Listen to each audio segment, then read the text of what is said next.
Today I'm going to show you a simple but rich and delicious starter to any feast with a truffled roasted cauliflower and sweet corn soup. Hello, I'm Nadine Abensur.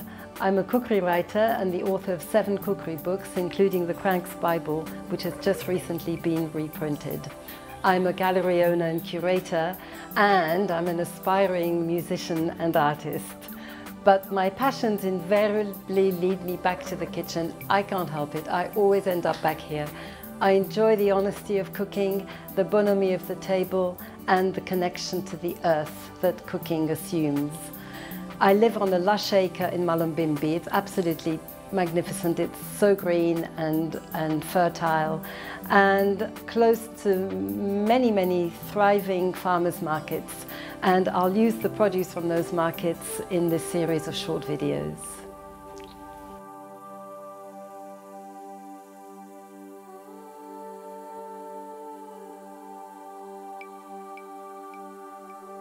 Hello again. Today I'm going to make a roasted cumin and cauliflower soup with sautéed sweet corn, and it's going to be really smooth and delicate. I'm going to serve it in these little glasses, and you see I've wrapped some brown paper around them and some string and a sprig of rosemary, so that when I pour the hot soup into here, you've got something to hold the glass with. It's a really lovely thing to serve as a starter. I like to do it on a long table and start with lots of little starters, that being one of them, and then follow on to the main meal. So we'll get straight into it. I'm just going to separate the cauliflower into florets, quite small ones. And some of it I'm going to roast until it's really caramelized, and some of it I'm going to take out after just 10 minutes or so, so that I can blend them into the soup, into the stock to make the soup. And I'll cut up the stalk too. It's not very pretty, but it's all going to get blended up, so that'll just add body and texture, and no point in wasting that. And I'll have some little pieces, little nubbly bits there. I'll put them in as well, and I'll end up using those as a little finishing touch, little garnish. And because most of this is going to be blended up, you can see it's pretty rough. But I will use the whole cauliflower.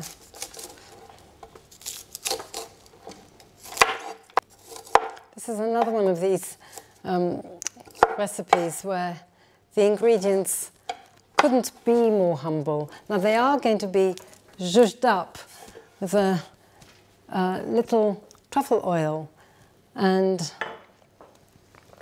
that just adds a note, an amazingly exotic or sophisticated note. And also I'm going to use a leek instead of an onion, just to start the soup off, just to give me a little, it's like the equivalent of a sofrito. So just going to finely chop that.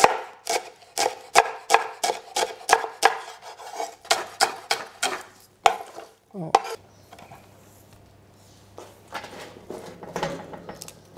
And then I'm going to properly baste the cauliflower with olive oil. It'd be much easier if this had a thin little pourer on the end instead of this great big spout, but never mind. And some grain mustard, and I'm going to be fairly generous with that. Good tablespoonful and the rest. And some whole garlic cloves, and then I'll fish them out, and which I'm going to leave in their skins. That'll do, just 3, they're quite fat. And some salt.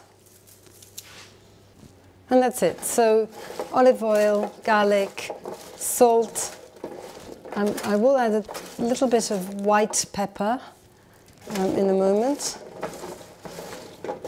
and the grain mustard.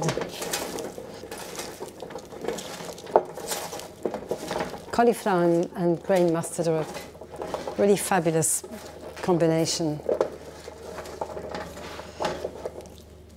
And just a little bit of white pepper, because I'd like to keep the soup as pale as I can.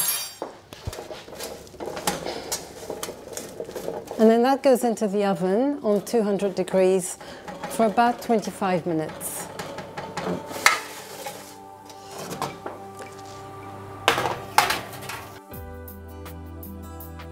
So now I'm going to just take the kernels off the cobs, and I'm going to fry them in a little olive oil and butter together, so that they pop and caramelize, and that will be part of my garnish. It's a sort of cauliflower and corn chowder, but with a touch of truffle oil, and also just smoother and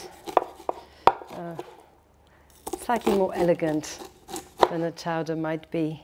Actually, and one whole cob for one head of cauliflower should be plenty. And I'm going to saute the sweet corn in my all-time favorite saute pan.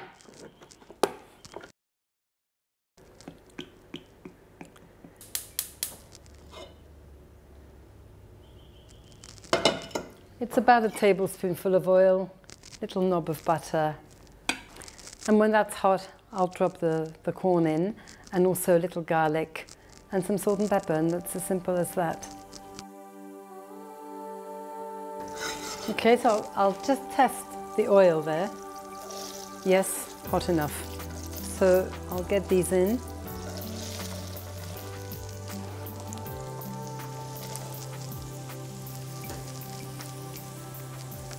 So I'm going to cook these till they're really browned, caramelized. Some of them will have popped. Some of them will be quite dark, quite intense. So it's going to take a few minutes. So in the meantime, I'm just going to prepare some impromptu stock. Now, most of the time I do have stock in the fridge. I often make it. I often buy it. But I often just put it together like this too. This is a marigold bouillon powder. So there's a tablespoonful. It's a really fantastic thing. But we'll set it aside for now and wait for the corn. And in the meantime, I'm going to just saute the leeks.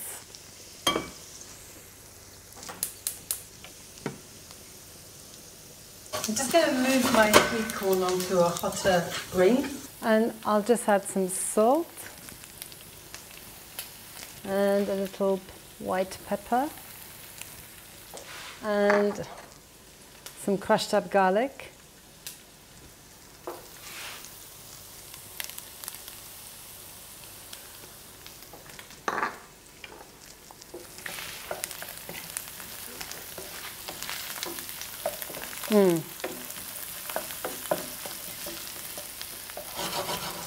But in fact, I'm not going to move it around too much because I want it to catch.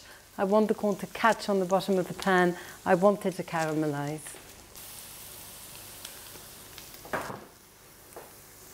Okay, now that's just about hot enough. Yep. And the leek is optional because the cauliflower and the sweet corn, in a way, they provide enough flavor and body, but I would have liked a little piece of onion, and I found myself with a leek, and believe it or not, leeks are really hard to get where I live, so when I do find one, I like to make the most of it. So that'll do. And I'm going to keep going with this until the leek is really soft and translucent.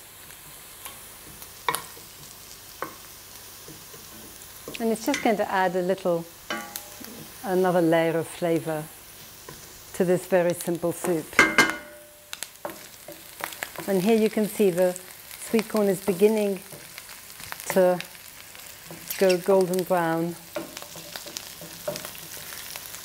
And the sugars are being released.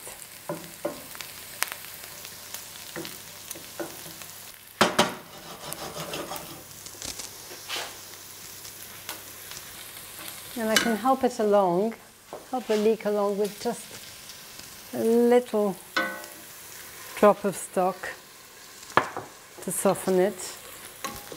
And I'll just keep doing that until it's quite soft, letting it evaporate, reduce, and then add little additions of stock.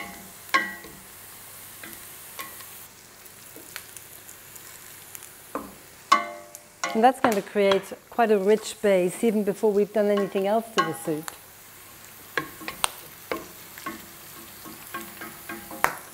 And now, see, I told you some of it would pop.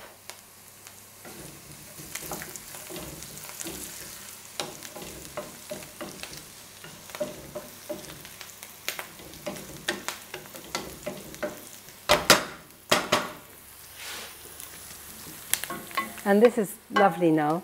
It's brought out the soft green of the leek, but it's nice, it's really lovely and soft. One more little bit of stock.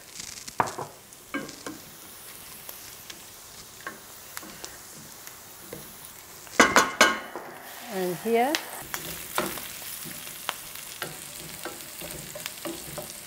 you see how crisp and caramelized and quite a different beast it's turned into. So they're kind of going from one to the other. The leek is beautifully softened now. The corn is beautifully caramelized. And at this stage I can pretty much switch them both off and wait for the cauliflower.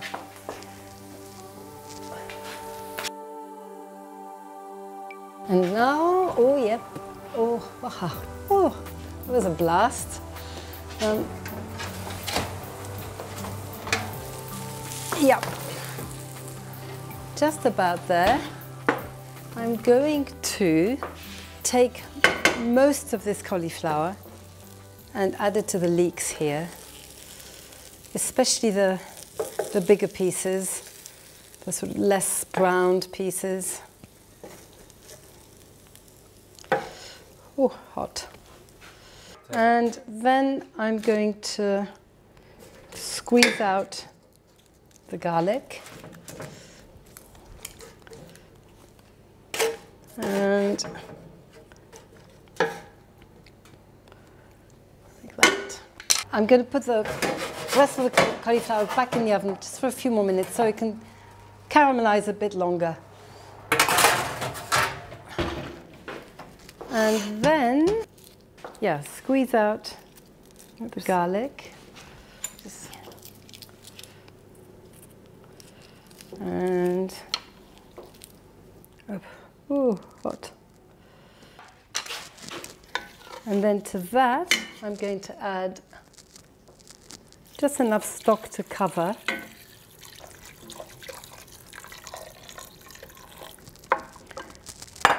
And bring the whole thing back up to the boil. So I'm going to put the lid back on it and just let it do its thing for a few minutes. You know, sometimes, in fact quite often when I make this soup, I roast some of the cauliflower, I roast the sweet corn or I saute it, and the rest of the cauliflower I just add to the pot with stock, with boiling stock, bring it to the boil. I don't bother roasting it all, but I'm really trying to, again, to develop the flavors. And since that's the linchpin of so much of my cooking, I'm taking an extra step here, doing just one more little thing that I might not always do, but I think it's worth showing it with all its intricate little side steps, because in the end we're going to have a much richer, more delicious soup. So before I blend my soup, I'm going to knock up, look, I've got this butter, it's softened, I've got 3 cloves of garlic left over, may as well use them up, might only need a couple actually. I'm going to just knock up a really quick garlic butter because I've got some rye bread which will go perfectly with the soup, and just a little smearing of garlic butter on it will just be perfect. And as I think I've said at least once in this little series, I seem to forever be chopping garlic. But seeing as it's an amazing antibiotic, anti-inflammatory, delicious thing, I see no reason why not. Look, I'm not making it to keep or anything, it's just a tiny little bit with my leftovers. And a little bit of parsley, and actually I've just remembered I've got a few chives here too, so I'll put some chives in there. Nothing like a pair of scissors for snipping chives.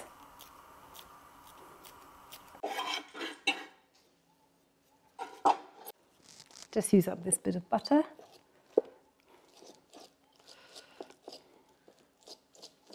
It'll just be perfect on the rye bread. So I can get rid of all that now and bring out the rest of the cauliflower, which is exactly, again, like you might think it's a touch on the dark side, but it's actually pretty much exactly how I wanted it, just crisp and caramelized. So I'll put that aside for a moment. And in the meantime, that soup, yep, the cauliflower's perfectly tender now and collapsing. Take it off the heat and just let it settle for a moment. I don't want to add it boiling hot into the blender. I've seen too many disasters that way. So just let it settle. It smells great. You know that boiled cabbage smell? You don't want to go there. But if you keep going and you start releasing the sugars, the smell that's wafting through here is much, much, much gentler and much more appealing. So that's it. So I'll just add it carefully into my blender.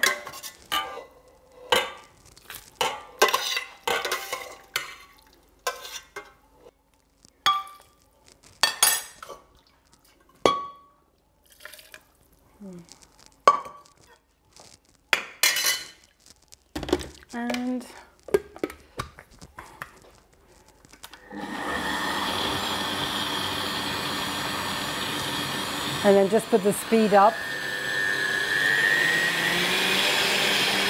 And I'm going to let it blast.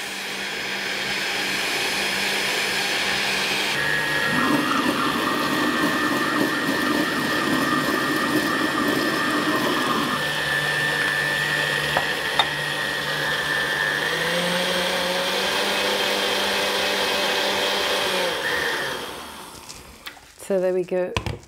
That's got the whole litre of stock into it now. And now it's really beautifully smooth. And I'm going to put it back in the pan just while I get the bread ready. And give it a quick blast with the trickle of the truffle oil.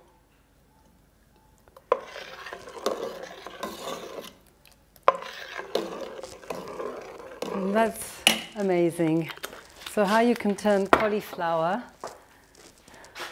from something so incredibly boring, you could say, to something again that's going to have that amazing depth of flavor and multi-layers. And I'm going to quickly cut up some pieces of the rye bread and smear them with this garlic butter.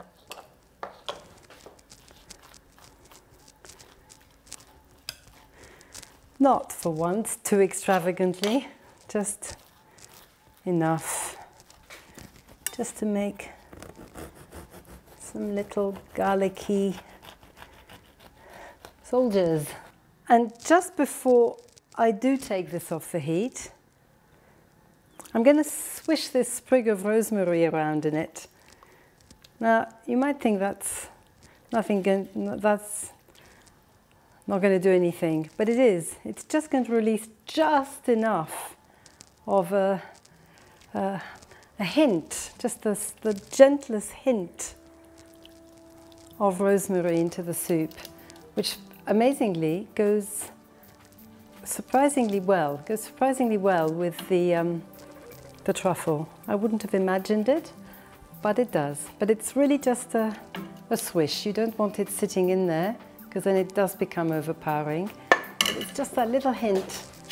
And it's those little hints that I think it's those little hints that I cook for, actually. Just getting those really subtle layers. So now I will switch this off.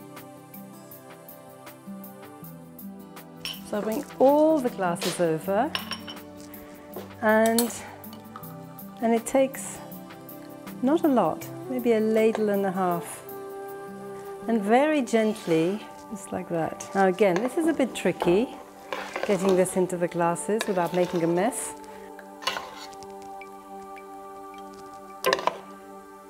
And if you could smell what I could smell, you would again know that sometimes it only takes a little of a good thing.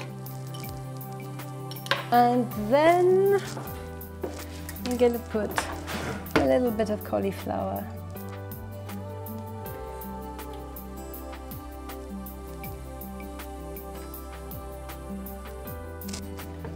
Now, if you don't mind your soup having some texture to it, you could stir some of the sweet corn through the soup, but I really wanted to keep mine smooth. So I'm only using it as a garnish. And then I can just have it on the side. If people want to help themselves to more, they can. Here's the bread. Here's that. There you go. There's a little truffled cauliflower soup starter. Serve them around the fire. And if you really want to,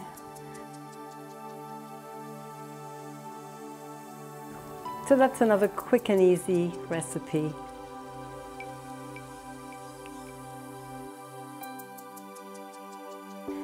And it's a really delicious soup. It's incredibly delicate. The flavors are subtle. It's silken. It's rich.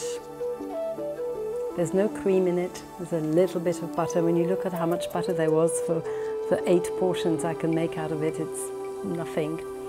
But it's incredibly rounded, and it works.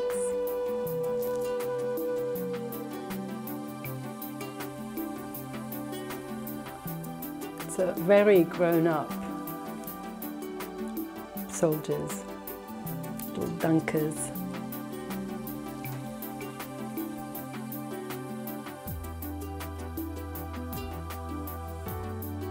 Anyway, I hope you enjoyed this little recipe, and I'll see you next time.